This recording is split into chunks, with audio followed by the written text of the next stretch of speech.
Good morning all of you. आज अपन start करेंगे chemistry का एक बहुत ही इंपॉर्टेंट चैप्टर 10th क्लास का, जो आरबीएससी और सीबीएसई बोर्ड दोनों में ही बहुत ज्यादा इंपॉर्टेंट है। चैप्टर का नाम है periodic classification of elements.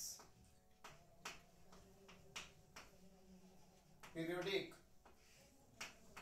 Classification of elements, और एक बहुत छोटा सा रिवीजन हम इसका लेंगे।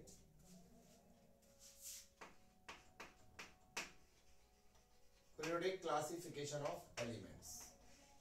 देखिए, इन शॉर्ट में आपको ये पूरा चैप्टर अभी बहुत ही 20, 25, 30 मिनट के अंदर मैं आपको एक्सप्लेन करूंगा, तो ध्यान से पूरा वीडियो आप देखिएगा और आपको पूरा चैप्टर बहुत अच्छे से समझ में आ जाएगा।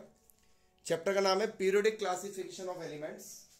देखिए, सबसे पहली बात तो यह है कि इस चैप्टर के अंदर हम यहां पर जितने भी एलिमेंट्स इस नेचर में पाए जाते हैं उन सारे एलिमेंट्स का हम क्लासिफिकेशन करने वाले हैं। क्लासिफिकेशन का मतलब होता है कि हम उनको सबको उनकी प्रॉपर्टीज के अकॉर्डिंग अरेंज करेंगे, और इस प्रकार से अरेंज करेंगे कि उनकी प्रॉपर स्टडी की जा सके। तो यहां पर पहला क्वेश्चन जो बनता है, क्वेश्चन नंबर 1 जो यहां पर बनता है चैप्टर के स्टार्ट होते ही, वो ये बनता है कि क्लासिफिकेशन करना क्यों जरूरी है। पहला इंपॉर्टेंट क्वेश्चन जो आता है वो ये आता है कि क्लासिफिकेशन करना क्यों जरूरी है। तो देखिए, क्लासिफिकेशन एलिमेंट्स का इसलिए किया जाता है क्योंकि जब हम क्लासिफिकेशन करते हैं तो हम क्या करते हैं, क्लासिफिकेशन किया क्यों जाता है, जिससे प्रॉपर स्टडी की जा सके। अब मान लीजिए बहुत सारे एलिमेंट्स हैं, वो नेचर में अस्त व्यस्त इस प्रकार से पड़े हुए हैं, और अगर हमें उन सबकी एक प्रॉपर स्टडी करनी है तो हमें प्रॉपर स्टडी करने के लिए उनको एक प्रॉपर्टीज के आधार पे अरेंज करना पड़ेगा। जैसे मान लो एक स्कूल है और स्कूल में बहुत सारे बच्चे बैठे हुए हैं और बहुत सारी क्लासेस के बच्चे हैं, और हमें उनकी स्टडी करनी है, हमें उनके बारे में जानकारी लेनी है। तो हम सबसे पहला काम क्या करेंगे, 8th क्लास के बच्चों को एक लाइन में अरेंज करेंगे, 7th क्लास के बच्चों को एक लाइन में अरेंज करेंगे, 6th क्लास के बच्चों को एक लाइन में अरेंज करेंगे। उससे क्या होगा, हमें जब 8th क्लास के बच्चों की स्टडी करनी होगी तो हम केवल 8th क्लास वाली लाइन पे ही जाएंगे। 6th क्लास के बच्चों की स्टडी करनी होगी तो हम केवल 6th क्लास वाले बच्चों की लाइन पर जाएंगे। अगर मान लो सारे बच्चों को ग्राउंड में ऐसे ही खड़ा कर दिया जाए कि 6th के भी खड़े हुए हैं उसी लाइन में, 7th के भी खड़े हुए हैं उसी लाइन में, 8th के भी खड़े हुए हैं उसी लाइन में, तो क्या होगा, प्रॉपर स्टडी नहीं हो पाएगी। तो इसलिए क्लासिफिकेशन करना एलिमेंट्स का जरूरी है। एलिमेंट्स का क्लासिफिकेशन करना इसलिए जरूरी है जिससे हम हर एलिमेंट की एक फिजिकल प्रॉपर्टीज और केमिकल प्रॉपर्टीज की प्रॉपर स्टडी कर सकें। तो अगर ये एग्जाम में क्वेश्चन आ जाता है कि किसी भी हर एलिमेंट्स का क्लासिफिकेशन करना क्यों जरूरी है, देन आंसर बनता है for the proper study of physical and chemical properties. तो किसी भी फिजिकल एंड किसी भी एलिमेंट की फिजिकल और केमिकल प्रॉपर्टीज की प्रॉपर स्टडी करने के लिए जरूरी होता है क्लासिफिकेशन। तो मैं यहां इन शॉर्ट लिख देता हूं कि क्लासिफिकेशन क्यों जरूरी है, for proper study of physical and chemical properties.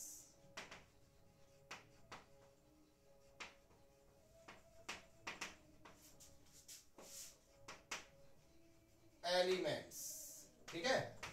तो for proper study of physical and chemical properties of elements we should classified the elements. Okay, चलिए, तो ये आपका पहला जो पॉइंट यहां पर बनता है, पहला क्वेश्चन जो बनता है वो बनता है कि क्लासिफिकेशन करना क्यों जरूरी है।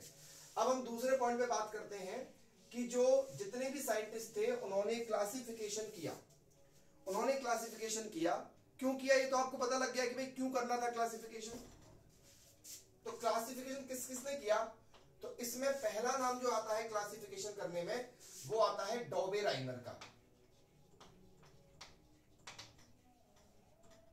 साइंटिस्ट थे जिनका नाम था डॉबेराइनर, DOBEREINER, जो भी स्पेलिंग आप देख लीजिएगा बुक के अंदर, डॉबेराइनर, ठीक है ना। तो डॉबेराइनर ने जो क्लासिफिकेशन किया, उस क्लासिफिकेशन में उन्होंने बेसिक चीज क्या बताई, उन्होंने क्या किया, लगभग जो सेम प्रॉपर्टीज वाले एलिमेंट थे, पहली चीज सुनिएगा, सेम प्रॉपर्टीज वाले जो एलिमेंट थे पहला पॉइंट, एक एक चीज याद भी करते चलिए, तुरंत याद हो जाएगा। सेम प्रॉपर्टीज वाले एलिमेंट्स को रैंडमली पिक किया उन्होंने, मतलब बहुत सारे एलिमेंट मान लो पड़े हुए हैं रूम के अंदर, उसमें से उन्होंने क्या किया, 3 एलिमेंट को उठा लिया। तो सेम प्रॉपर्टीज वाले 3 एलिमेंट्स को, कितने एलिमेंट्स को, 3 एलिमेंट्स को उन्होंने लिया। He took 3 elements of same properties, उन्होंने सेम प्रॉपर्टीज के 3 एलिमेंट को पिक किया, ठीक है। फिर उन्होंने क्या किया, उन्हें अरेंज किया, arrange in the order of atomic मास, उन्होंने उसे एटॉमिक मास के ऑर्डर में अरेंज किया। उन्होंने क्या किया, एटॉमिक मास के ऑर्डर में उनको अरेंज कर दिया। जैसे मान लो कि मैंने 3 एलिमेंट उठाए, ए, एक बी और एक सी, मैंने 3 एलिमेंट उठाए ए बी सी, और मैंने क्या किया, इनको कैसे अरेंज किया। मान लो ए का एटॉमिक मास है 27, इस जैसे मान लो और छोटा ले लेते हैं, इसका एटॉमिक मास है 7, इसका एटॉमिक मास है 8, इसका एटॉमिक मास है 9, तो एटॉमिक मास के इंक्रीजिंग ऑर्डर में अरेंज कर दिया। Arrange in the order of increasing atomic mass, मैं सही कर देता हूं उसको, इंक्रीजिंग। हिंदी में बात करें तो बढ़ते हुए, असेंडिंग ऑर्डर में उन्होंने अरेंज कर दिया। सबसे पहले छोटे एटॉमिक मास का, फिर उसके बाद, क्लियर। एटॉमिक मास के बढ़ते हुए क्रम में इंक्रीजिंग ऑर्डर में उन्होंने क्या किया, जितने भी 3 एलिमेंट जो उन्होंने सेम फिजिकल प्रॉपर्टीज के उठाए थे, सेम केमिकल प्रॉपर्टीज के उठाए थे, उन्होंने उन्हें एटॉमिक मास के इंक्रीजिंग ऑर्डर में अरेंज कर दिया। बात को, लाइन को समझिए, पकड़िए लाइन को। क्या है, डॉवेराइनन ने सेम प्रॉपर्टीज के 3 एलिमेंट्स को उठाया और उन्हें एटॉमिक मास के इंक्रीजिंग ऑर्डर में अरेंज कर दिया। इंक्रीजिंग ऑर्डर में अरेंज करने के बाद अब उन्होंने क्या देखा कि जो बीच वाले एटम का, क्या देखा कि जो बीच वाले एटम का एटॉमिक मास है, क्या देखा उन्होंने कि जो बीच वाले एटम का एटॉमिक मास है वो अदर 2 एलिमेंट के एटॉमिक मास के एवरेज के इक्वल है। बात को समझिए, द मास ऑफ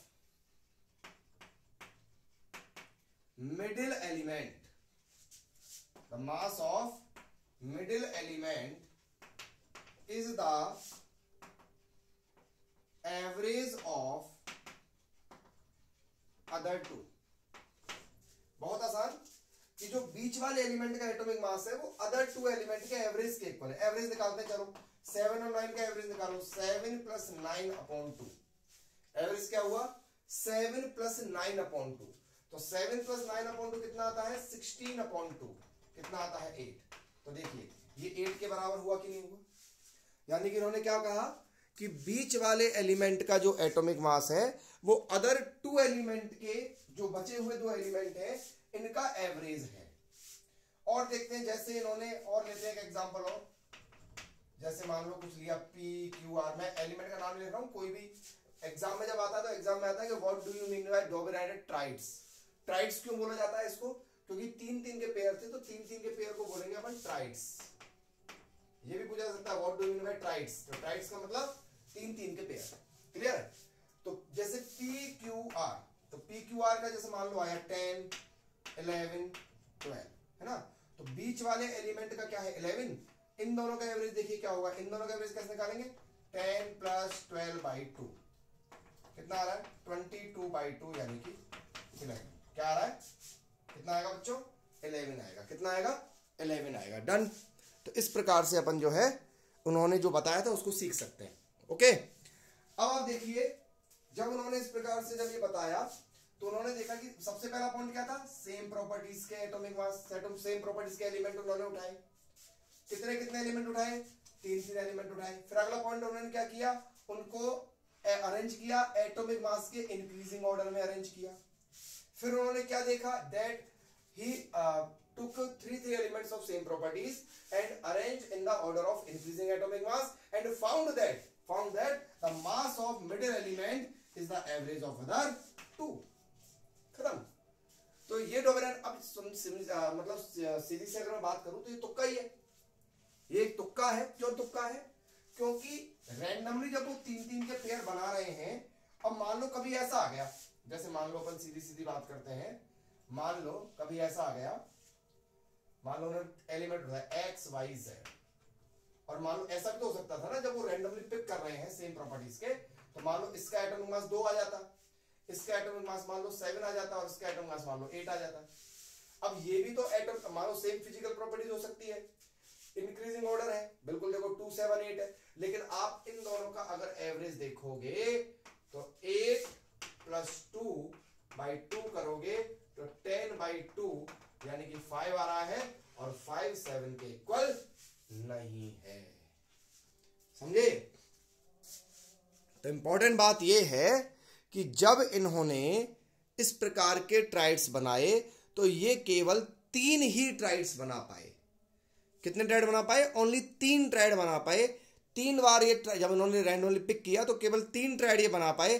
3 ट्राइड बनाने के बाद जब इन्होंने 4th ट्राइड बनाने की ट्राई किया तो 4th ट्राइड में इनका लॉ फेल हो गया, और ये ही इनका सबसे बड़ा ड्रॉबैक रहा।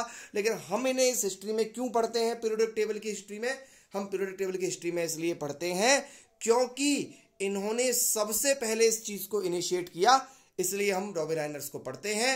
तो डॉबी-राइनर्स को हमारा बहुत बहुत नमन है कि इन्होंने पीरियोडिक टेबल बनाने के लिए एक स्टेप लिया। इसके बाद हम सेकंड नंबर पे आते हैं न्यूलैंड। सेकंड नंबर पे हमारा आता है न्यूलैंड्स ऑक्टेव, ठीक है ना। अब देखिए साइंटिस्ट का नाम है न्यूलैंड, और ऑक्टेव हम इसलिए बात कर रहे हैं क्योंकि इन्होंने एक जो लॉ दिया था उस लॉ को हम ऑक्टेव लॉ कहते हैं। कौन सा लॉ कहते हैं? ऑक्टेव लॉ कहते हैं। ऑक्टेव लॉ जो था वो क्या था वो समझिए। देखिए इन्होंने क्या किया, जितने भी एलिमेंट थे, जितने भी एलिमेंट नॉन थे, इन्होंने 3-3 वाला लफड़ा नहीं किया। क्यों नहीं किया? क्योंकि इन्होंने देखा कि यार वो गलती तो डॉबी-राइनर कर चुका है, तो ये वाली गलती मैं क्यों करूं। तो इन्होंने क्या किया, जितने भी एलिमेंट नॉन थे, जितने भी थे एलिमेंट, उन सारे एलिमेंट को, 56 एलिमेंट नॉन थे, सारे एलिमेंट को इन्होंने एटॉमिक मास के इंक्रीजिंग ऑर्डर में अरेंज कर दिया। याद करो डॉबी-राइनर ने भी यही काम किया था, लेकिन उसने 3 एलिमेंट के साथ किया था। इन्होंने क्या किया था, जितने भी एलिमेंट नॉन थे, मान लो पहला एलिमेंट ए था, दूसरा बी था, C D E F G H I J K, जितने भी एलिमेंट नॉन थे, जितने भी एलिमेंट इसके पास थे, उन सब एलिमेंट्स को इन्होंने क्या किया, एटॉमिक मास के इंक्रीजिंग ऑर्डर में अरेंज कर दिया। तो क्या लाइन लिखी जाएगी, ऑल एलिमेंट्स, सारे एलिमेंट्स को arranged in the increasing order of M. M का मतलब एटॉमिक मास, ठीक है। आप पूरा लिख के आइए एग्जाम में, एटॉमिक मास, ठीक है। मान लो कि जैसे पहला एलिमेंट है, दूसरा है, फिर क्या किया, अरेंज किया। अरेंज करने के बाद ये प्रॉपर्टीज की स्टडी करने लगे। जब इन्होंने प्रॉपर्टीज की स्टडी स्टार्ट की तो पहले एलिमेंट की प्रॉपर्टीज की स्टडी की, दूसरे की स्टडी की, तीसरा, चौथा, पांचवा, छठा, सातवां, आठवां। अब समझिए, जैसे ही 8वें एलिमेंट की स्टडी की ना, जैसे 8वें की, जैसे मान लो ये पहले लिख देता हूं यहां पर 1 2 3 4 5 6 7 8, ये वाला एलिमेंट 9 है, ये 10 है, ये 11 है, ठीक है। जैसे ही इन्होंने 8वें एलिमेंट की स्टडी की ना, तो अब सब सिंपल सी बात है, इन्होंने पहले एलिमेंट की स्टडी की होगी तो कॉपी में लिख लिया होगा कि साहब ये प्रॉपर्टीज है। दूसरे की स्टडी की तो कॉपी में लिख लिया होगा कि साहब ये स्टेटमेंट आ रहा है इसका। जब इन्होंने प्रॉपर्टीज की स्टडी की तो देखा कि पहले एलिमेंट की जो प्रॉपर्टी थी वो 8वें एलिमेंट से मैच हो गई। किससे मैच हो गई? पहले एलिमेंट की प्रॉपर्टी किससे मैच हो गई? 8th एलिमेंट से मैच हो गई। क्लियर है? इन्होंने कहा बहुत अच्छी बात है। फिर उन्होंने दूसरे एलिमेंट की स्टडी करी तो इसकी प्रॉपर्टी किससे मैच हो गई? 9 वाले से मैच हो गई। जब इन्होंने तीसरे वाले की स्टडी की तो इसकी प्रॉपर्टी किससे मैच हो गई? 10 वाले से मैच हो गई। और इस प्रकार से एक नियम सा बन गया। क्या नियम बना? कि every 8th element is similar to its one या इट्स फर्स्ट। कि हर 8वां एलिमेंट, देखिए यहां से 8वां कौन है? ये रहा। दूसरे यहां से 8वां कौन है?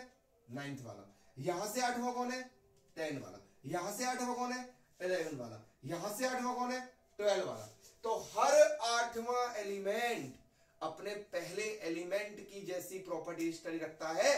तो every 8th element is similar to its first. हर 8वां एलिमेंट अपने पहले एलिमेंट के जैसा है और एक नियम बन गया और उस नियम के आधार पे इन्होंने पीरियोडिक टेबल बनाने की कोशिश की। और जब ये पीरियोडिक टेबल बना रहे थे तो पीरियोडिक टेबल बनाते बनाते क्या हुआ, अब ये भी तो एक तरीके से तुक्का ही था ना भाई, लग रहा है, जब तक लग रहा है, लगते लगते लगते लगते क्या हुआ, बीच में एक एलिमेंट आया कैल्शियम। कौन सा एलिमेंट आया, कैल्शियम। और जैसे ही वो कैल्शियम एलिमेंट आया उसके बाद ये नियम लगना बंद हो गया। तो इनका अगर आपसे ड्रॉबैक पूछा जाता है 1 मार्क्स का कि what is the drawbacks of Newlands Octave law, पहली बात तो आपसे पूछा जाएगा what is Newlands Octave law. तो न्यूलैंड्स ऑक्टेव लॉ के लिए तो आप ये पूरा लिख देंगे कि उन्होंने सारे एलिमेंट को all elements arrange in the increment of atomic mass and he found that every 8th element is similar to its first. Clear है, ये आपकी उसकी बात हो गई कि भाई अगर न्यूलैंड ऑक्टेव लॉ पूछता है 2 मार्क्स का पूछेगा एग्जाम में ज्यादा से ज्यादा। फिर आपसे पूछेगा कि भाई न्यूलैंड क्यों फेल हुए, तो रीजन क्या लिखा जाएगा कि न्यूलैंड इसलिए फेल हुए क्योंकि उनका जो ऑक्टेव लॉ था वो केवल कैल्शियम तक चल पाया, बीच में कहीं ना कहीं कैल्शियम आ गया था और कैल्शियम के आने के बाद ये नियम फेल हो गया। और कैल्शियम के बाद जब इन्होंने देखा तो हर 8वां एलिमेंट अपने पहले एलिमेंट की जैसी प्रॉपर्टीज नहीं शो कर रहा था और यहां से जो न्यूलैंड थे वो फेल हो गए। क्लियर है, अभी हम और जल्दी जल्दी रिवीजन करना है हमको क्योंकि टाइम बहुत कम है। ठीक है, मैं चाहता हूं कि with in half an hour ये चैप्टर पूरा मैं आपको एक बार रिवाइज करवा दूं। तो मैं अगले टर्न पे आता हूं, साइंटिस्ट हमारे आते हैं नेक्स्ट मेंडलीफ।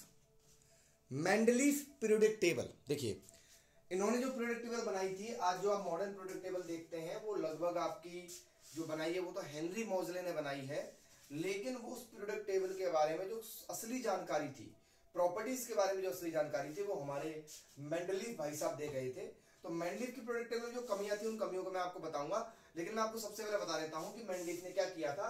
मेंडलीफ ने भी वही काम किया जो न्यूलैंड ने किया, लेकिन जिन प्रॉपर्टीज की स्टडी न्यूलैंड ने की थी ना, उन प्रॉपर्टीज की स्टडी मेंडलीफ ने नहीं की और मेंडलीफ कहीं हद तक सक्सेस हो गए। इसलिए आप सीधा सीधा एग्जाम में जब आता है तो आप ये लिखिएगा कि मेंडलीफ ने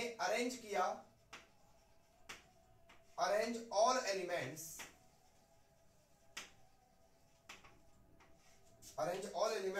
इन the increasing order of atomic मास। तो पहला पॉइंट आप लिखिएगा कि मेंडलीफ ने क्या किया, सारे एलिमेंट को एटॉमिक मास के इंक्रीजिंग ऑर्डर में जमाया। अब ये काम तो किसने किया था, न्यूलैंड ने भी किया था। दूसरा पॉइंट, जो इन्होंने प्रॉपर्टीज की स्टडी की वो की विद हाइड्रोजन एंड ऑक्सीजन। किसके साथ की, मतलब इन्होंने क्या किया, सारे जितने भी एलिमेंट नॉन थे ना उन सारे एलिमेंट्स के हाइड्राइड्स बना दिए हाइड्रोजन से रिएक्ट करके और ऑक्साइड बना दिया ऑक्सीजन से रिएक्ट करके। इससे पता है क्या हुआ, अच्छा ऐसा क्यों किया, रीजन ये भी पूछा जा सकता है कभी बार एग्जाम में कि ऐसा क्यों, हाइड्रोजन और ऑक्सीजन को लेके ही क्यों। तो इसके 2 रीजन है।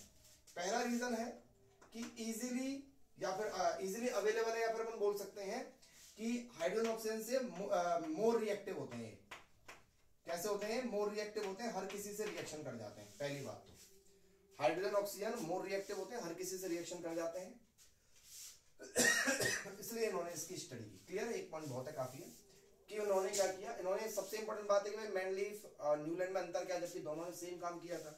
तो मेंडलीफ और न्यूलैंड में सबसे बड़ा अंतर यह है कि इन्होंने जो प्रॉपर्टीज की स्टडी करी थी वो हाइड्रोजन ऑक्सीजन के साथ करी थी, हाइड्राइड और ऑक्साइड बनाकर करी थी।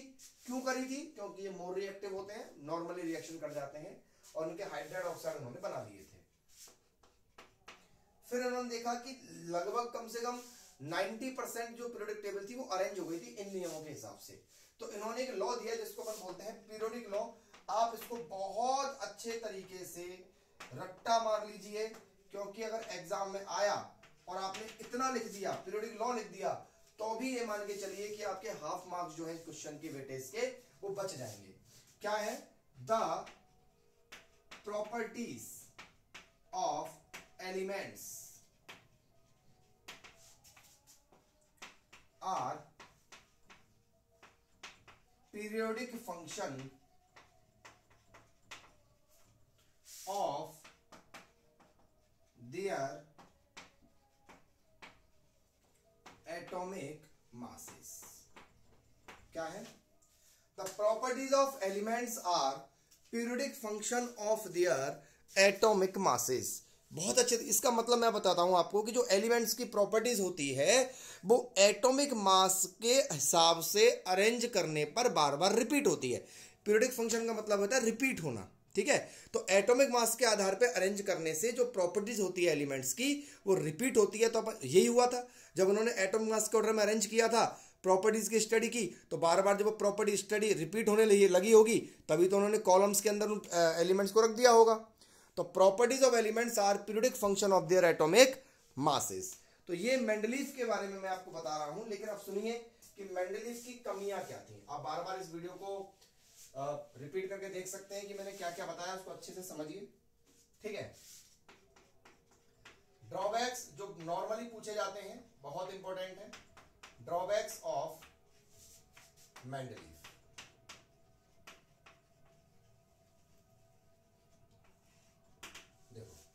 मेंडलीव के ड्रॉबैक क्या थे, सुनिए ध्यान से। पहला ड्रॉबैक, मेंडलीव का सबसे बड़ा ड्रॉबैक जो था वो था आइसोटोप्स के बारे में। किसके बारे में था? आइसोटोप्स के बारे में। आइसोटोप्स के बारे में क्या था, सुनिए, देखिए। अब ऐसे समझते हैं आइसोटोप। सबसे पहली बात तो आइसोटोप क्या होते हैं? आइसोटोप वो होते हैं जिनका एटॉमिक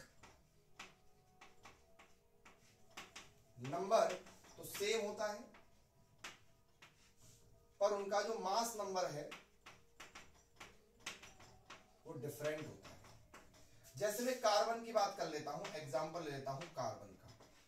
कार्बन के 3 आइसोटोप 6C12, 6C13, 6C14, ठीक है।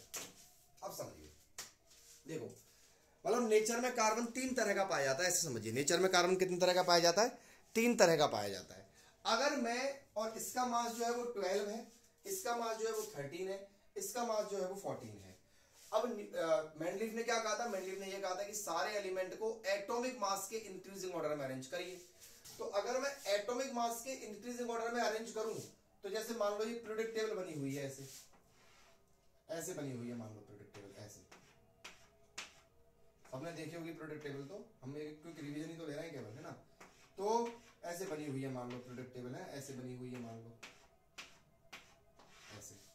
तो अगर मैं एटॉमिक मास के हिसाब से रखूं, भाई जैसा कि मेंडलीव ने रखा था, तो कैसे रखा होगा? मान लो 6C12 यहां रख दिया होगा, 6C13 यहां रख दिया होगा, 6C14 यहां रख दिया होगा।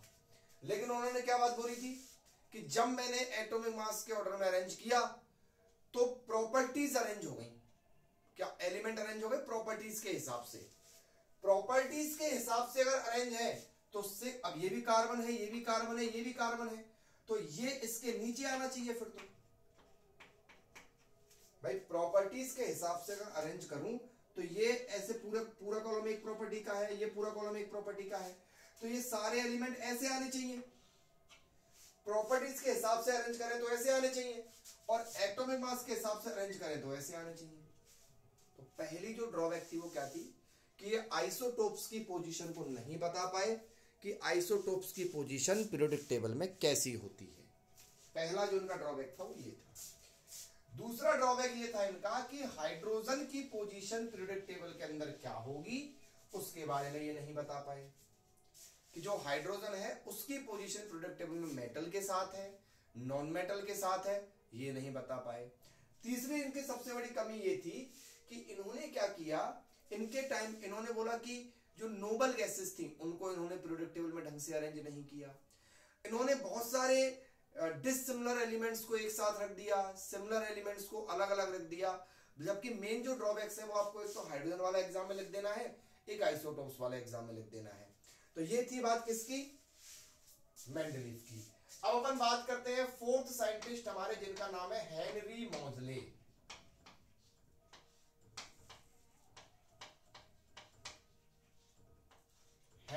मॉजले।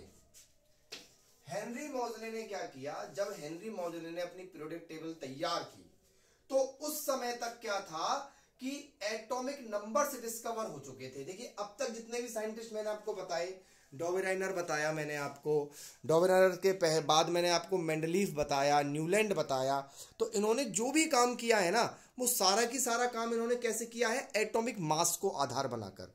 लेकिन जो हेनरी मॉजले थे इन्होंने थोड़ा दिमाग लगाया, इन्होंने बोला कि यार एटॉमिक मास के आधार पे तो सारे ही लोग अरेंज कर रहे हैं, तो क्यों ना मैं कुछ अलग तरीके से अरेंज करूं। तो इन्होंने क्या किया, हेनरी मॉजले ने एटॉमिक नंबर को आधार बनाया। किसको आधार बनाया, एटॉमिक नंबर को आधार बनाया, और एटॉमिक नंबर के आधार पर इन्होंने पीरियोडिक टेबल को अरेंज किया।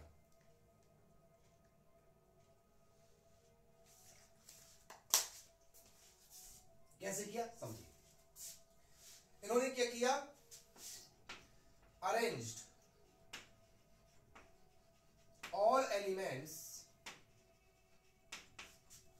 in the increasing order of atomic numbers। अब तक हम लिख रहे थे मासेस मासेस, अब हम लिखेंगे नंबर्स नंबर्स, ठीक है। और इनका जो पीरियोडिक लॉ था वो भी आप याद कर लीजिए, बहुत बार एग्जाम में पूछा जाता है। इसको अपन मॉडर्न पीरियोडिक लॉ भी कहते हैं। किस नाम से आएगा एग्जाम में, मॉडर्न पीरियोडिक लॉ। क्या था मॉडर्न पीरियोडिक लॉ, वो सेम है बिल्कुल, है ना, the properties of elements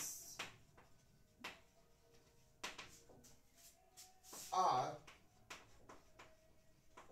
periodic function of atomic numbers. देखिए इंपॉर्टेंट क्या है, अभी आपने जो पढ़ा था उसमें एटॉमिक मासेस था, यहां क्या आ रहा है बच्चों, एटॉमिक नंबर्स। क्या आ रहा है, एटॉमिक नंबर्स, क्योंकि इन्होंने काम तो वही किया था मेंडलीफ वाला, लेकिन मेंडलीफ के और इनके काम में अंतर क्या था कि इन्होंने एटॉमिक मास के इंक्रीजिंग ऑर्डर में अरेंज किया था, जबकि मेंडलीफ ने एटॉमिक नंबर्स के ऑर्डर में अरेंज किया था।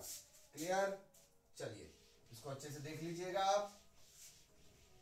अब हम बात करते हैं इन शॉर्ट थोड़ी देर में modern periodic table. Modern periodic table, ठीक है।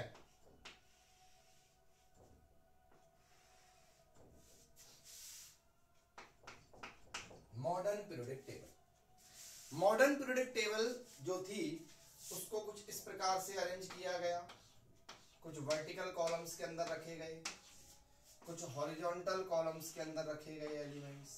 आपको पीरियोडिक टेबल याद करने की आवश्यकता नहीं है, एग्जाम में इतना पीरियोडिक टेबल से नहीं पूछा जाता है। तो टोटल ग्रुप जो पीरियोडिक टेबल में बनाए गए ग्रुप, अच्छा ग्रुप क्या थे, ग्रुप वो थे जो वर्टिकल थे। कैसे थे, वर्टिकल, जैसे ये जो लाइनें हैं इस प्रकार के जो कॉलम्स थे, वर्टिकल कॉलम्स को ग्रुप बोला गया, और हॉरिजॉन्टल कॉलम्स को क्या बोला गया, पीरियड्स बोला गया। तो टोटल पीरियड कितने थे, 7 थे, टोटल ग्रुप्स कितने थे, 18 थे। तो याद करिए कि जो हेनरी मॉजले ने मॉडर्न पीरियोडिक टेबल बनाई थी, उस मॉडर्न पीरियोडिक टेबल के अंदर टोटल जो ग्रुप थे वो 18 ग्रुप थे, और टोटल जो पीरियड थे वो 7 पीरियड्स थे। क्लियर है। अच्छा अब आगे बढ़ते हैं थोड़ा सा और देखिए, हेनरी मॉजले ने जो पीरियोडिक टेबल बनाई थी उस पीरियोडिक टेबल के अंदर जो ग्रुप थे उन ग्रुप के बारे में थोड़ा सुन लीजिए। जो फर्स्ट ग्रुप था उस फर्स्ट ग्रुप के बारे में बात कर रहे हैं पहले अपन, है ना, ये याद कर लीजिए, बड़ा इंपॉर्टेंट है, एग्जाम में पूछा जाता है। फर्स्ट ग्रुप जो था उसको उन्होंने बोला एल्कली मेटल। सेकंड ग्रुप जो था उसको बोला एल्कली अर्थ मेटल।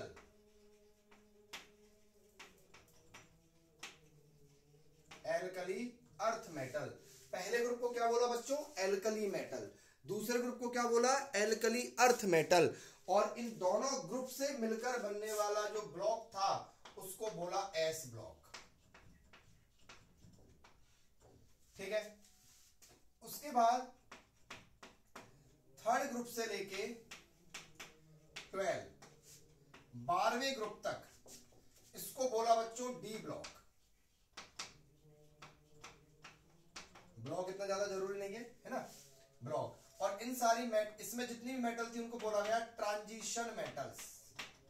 तो आपसे ये पूछा जाएगा कि कौन से ग्रुप में ट्रांजिशन मेटल्स को रखा गया है, तो ग्रुप नंबर 3 से लेके 12 तक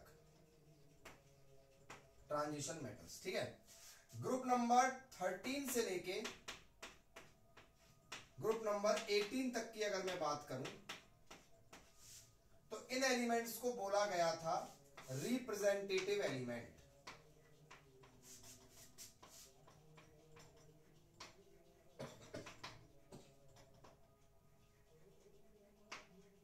रिप्रेजेंटेटिव एलिमेंट्स बोला गया, ठीक है। अब रिप्रेजेंटेटिव एलिमेंट्स जब बोला गया तो इसमें मैं और कुछ आपको बता देता हूं कि जो ग्रुप नंबर 18 था, इसमें सारी नोबल गैसेस रखी गई थी, इसलिए इस ग्रुप को नोबल फैमिली बोला गया, या फिर इनर्ट गैसेस थी इसके अंदर, है ना, इनको इनर्ट गैसेस भी बोला जाता है।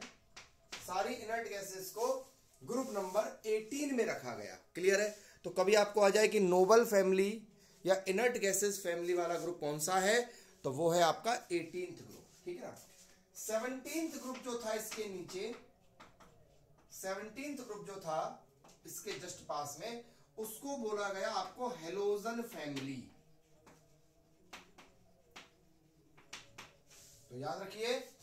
और रिप्रेजेंटेड एलिमेंट, ये जो इसका ब्लॉक था वो था पी ब्लॉक। तो देखिए मैंने क्या क्या आपको बताया, इसको एक बार ढंग से अच्छे से देखिए। एस ब्लॉक के अंदर दो ग्रुप आते हैं, पहला ग्रुप और दूसरा ग्रुप। पहले ग्रुप को बोला जाता है एल्कली मेटल, दूसरे ग्रुप को बोला जाता है एल्कली अर्थ मेटल। थर्ड से लेके 12 तक जो ब्लॉक आता है उसको डी ब्लॉक बोला जाता है और उनको ट्रांजिशन मेटल्स कहते हैं। 13 से लेके 18 तक जो आता है वो पी ब्लॉक है और उसको रिप्रेजेंटेटिव एलिमेंट बोलते हैं। इसमें दो क्वेश्चन बड़े इंपॉर्टेंट है कि 18वां ग्रुप नोबल फैमिली कहलाएगा और 17वां ग्रुप हेलोजन फैमिली कहलाएगा। Is it clear? चलिए तो इसको याद कर लेंगे अच्छे से। ओके। उसके बाद सबसे इंपॉर्टेंट चीज के अंदर जो आती है वो आती है पीरियोडिसिटी। पीरियोडिसिटी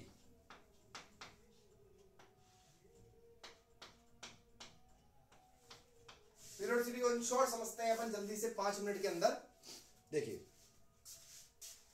पीरियोडिसिटी जो है उसका मतलब होता है कि पीरियोडिक टेबल में जब अपन ग्रुप में, पीरियोडिक टेबल में जब अपन ग्रुप्स के अंदर या अपन पीरियड्स के अंदर, ग्रुप्स के अंदर या फिर अपन पीरियड्स के अंदर मूव करते हैं। अच्छा पीरियड्स के अंदर अपन कैसे मूव करेंगे? Left to right. तो पीरियड तो ऐसे था ना, ये ऐसे था, तो पीरियड्स के अंदर मूव करेंगे लेफ्ट टू राइट, ठीक है। और ग्रुप्स के अंदर मूव करेंगे टॉप से बॉटम।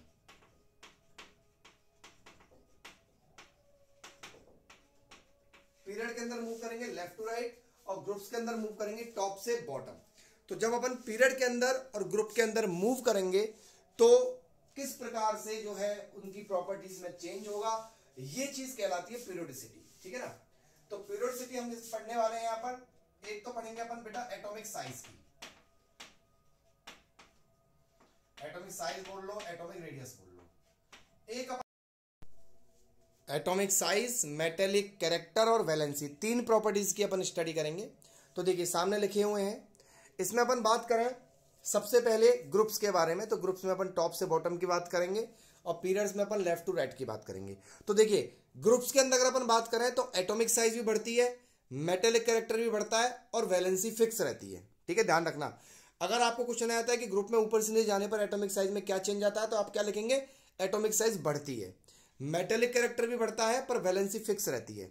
लेकिन अपन पीरियड्स की बात करें कि लेफ्ट टू राइट में अपन जाते हैं, तो ध्यान रखिए एटॉमिक साइज भी हमेशा कम होती है, मेटेलिक कैरेक्टर भी हमेशा कम होता है और वैलेंसी चेंज हो सकती है। मैं ये नहीं कह सकता कि कम होती है ज्यादा होती है, लेकिन ध्यान रखें इससे एक क्वेश्चन आने की संभावना 101% बनी रहती है।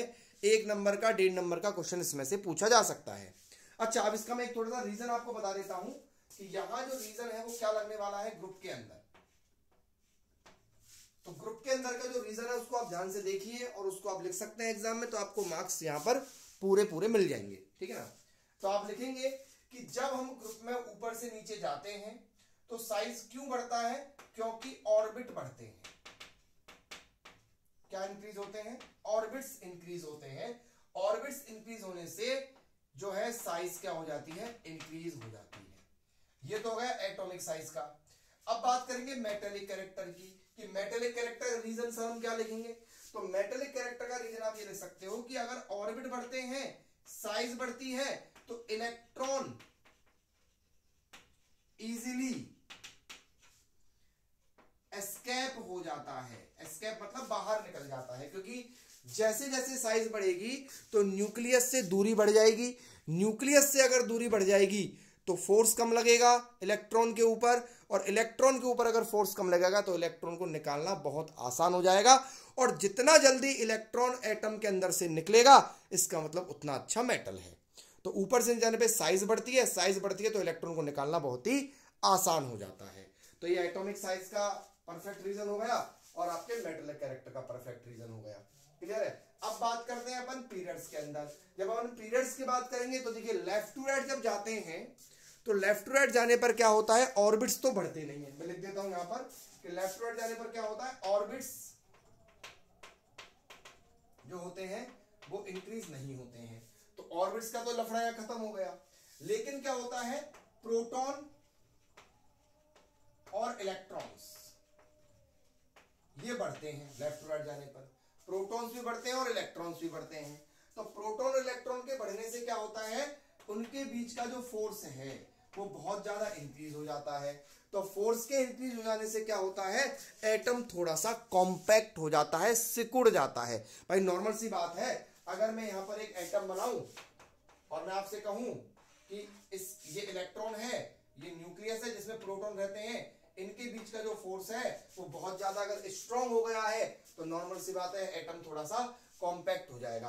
तो लेफ्ट टू राइट जब पीरियोडिक टेबल के अंदर जाते हैं तो लेफ्ट टू राइट जाने पर क्या होता है, इलेक्ट्रॉन प्रोटॉन बढ़ते हैं। इलेक्ट्रॉन प्रोटॉन के बढ़ने से फोर्स उनके बीच का बढ़ता है, और फोर्स के बढ़ने से क्या होता है, उनके बीच का अट्रैक्शन फोर्स बढ़ने से वो साइज थोड़ी कॉम्पैक्ट हो जाती है और एटम सिकुड़ जाता है और साइज धीरे धीरे धीरे धीरे कम होती चली जाती है।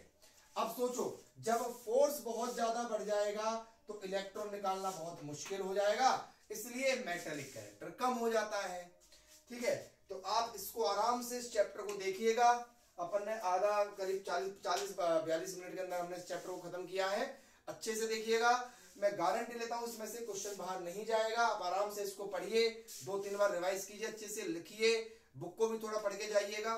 ठीक है, अच्छा पेपर जाएगा आपका, बिल्कुल चिंता करने की जरूरत नहीं है।